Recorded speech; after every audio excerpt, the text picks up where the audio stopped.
성 빈첸시오 드폴 사제기념일에 보내드리는 오늘의 강론. 담당의 천주교 대전교구 세종시 장애인 복지관 관장 윤용식 신부입니다. 오늘 복음은 루카복음 9장 1절에서 6절까지의 말씀입니다. 그때 예수님께서는 12제자를 불러 모으시어 모든 마귀를 쫓아내고 질병을 고치는 힘과 권한을 주셨다. 그리고 하느님의 나라를 선포하고 병자들을 고쳐주라고 보내시며 그들에게 이르셨다. 길을 떠날 때에 아무것도 가져가지 마라. 지팡이도 여행 보따리도 빵도 돈도 여벌 옷도 지니지 마라. 어떤 집에 들어가거든 그곳을 떠날 때까지 거기에 머물러라. 사람들이 너희를 받아들이지 않으면 그 고을을 떠날 때에 그들에게 보이는 증거로 너희 발에서 먼지를 털어버려라. 제자들은 떠나가서 이 마을 저 마을 돌아다니며 어디에서나 복음을 전하고 병을 고쳐주었다. 찬미 예수님, 대전 가톨릭 평화방송 애청자 여러분 안녕하십니까? 계속해서 이어지는 독서 말씀과 복음 말씀은 참으로 신비롭습니다.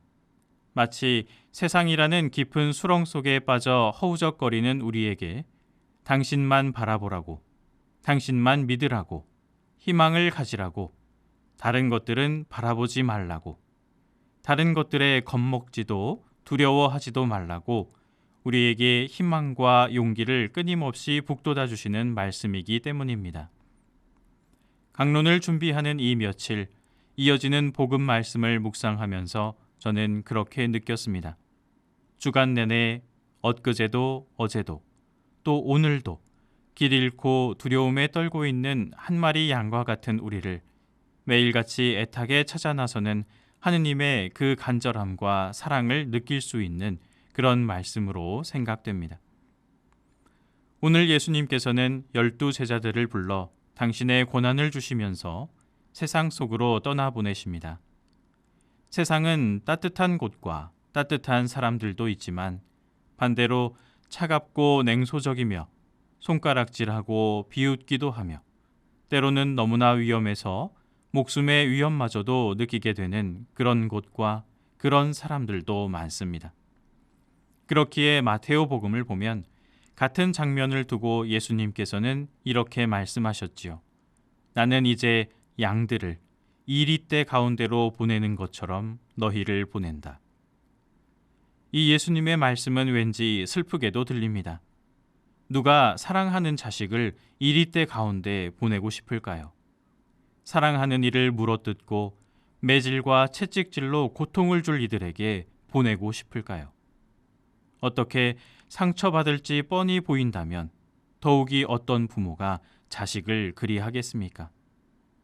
그러나 하느님께서 당신의 외아드님을 세상을 위해 길 잃은 한 마리의 양이라도 구하기 위해 기꺼이 자신을 내어주심과 같이 바로 그런 마음으로 제자들을 세상에 파견하는 그런 모습으로 우리는 이 말씀을 바라보게 됩니다.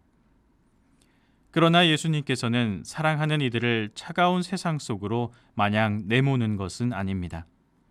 예수님께서 제자들에게 당부하시기를 길을 떠날 때에 아무것도 가져가지 마라. 지팡이도 여행 보따리도 빵도 돈도 여벌 옷도 지니지 마라 하십니다. 이 당부의 말씀 안에는 우리가 잘 알아들어야 하는 의미가 있습니다. 언뜻 예수님께서는 안 그래도 위험한 세상 속에서 그나마 자기 자신을 지킬 수 있는 것들을 아무것도 챙겨가지 못하게 하시는 것 같이 보입니다. 우리는 이 세상에서 반대로 어딘가 먼 길을 떠나야 할 때면 혹시 모를 위험에 오히려 철저히 대비하곤 합니다. 보험도 들고 돈도 챙기고 춥거나 덥거나 우리 몸을 지킬 옷도 챙겨갑니다. 배고플지 모르니 간식과 음식도 챙기죠. 그런데도 예수님께서는 나를, 즉 나의 생명을 지킬 수 있는 최소한의 그 무엇도 지니지 말라 하십니다. 이것은 무슨 의미일까요?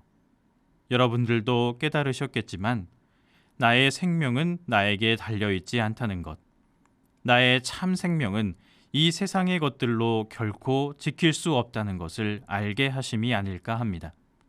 다시 말해서 그 무엇도 의지하지 않도록 하심으로써 역설적이게도 당신만을 의지할 수 있도록 우리를 이끌어 주시는 것이죠. 우리는 보다 더 단순한 비유 말씀들로 이미 이 의미를 전해 들었습니다. 죽음으로써 참 생명을 얻는다는 것이죠. 씨앗이 땅에 떨어져 썩지 않으면 아무런 열매를 맺을 수 없는 것처럼, 그러나 죽음과 비움으로써 비할 데 없는 풍성한 열매를 맺는다는 말씀을 우리는 들었습니다. 그렇게 주님께서는 우리에게 오늘도 힘을 내라고, 또 용기를 내라고, 또 선택을 하라고 초대하십니다. 나를 믿으라고, 내 손만 놓지 말라고, 그러면 네가 살 것이라고 말씀하십니다.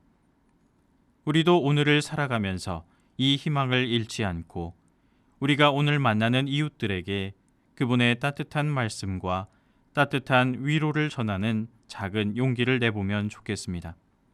선한 마음과 선한 말 한마디와 선한 행동 하나로 아픈 이들의 이웃이 되고 병을 고쳐주는 그런 하루를 봉헌할 수 있으면 좋겠습니다. 오늘의 강론, 지금까지 담당해 천주교 대성교구 세종시 장애인 복지관 관장 윤용식 신부였습니다. 내일도 윤용식 신부의 강론이 계속됩니다.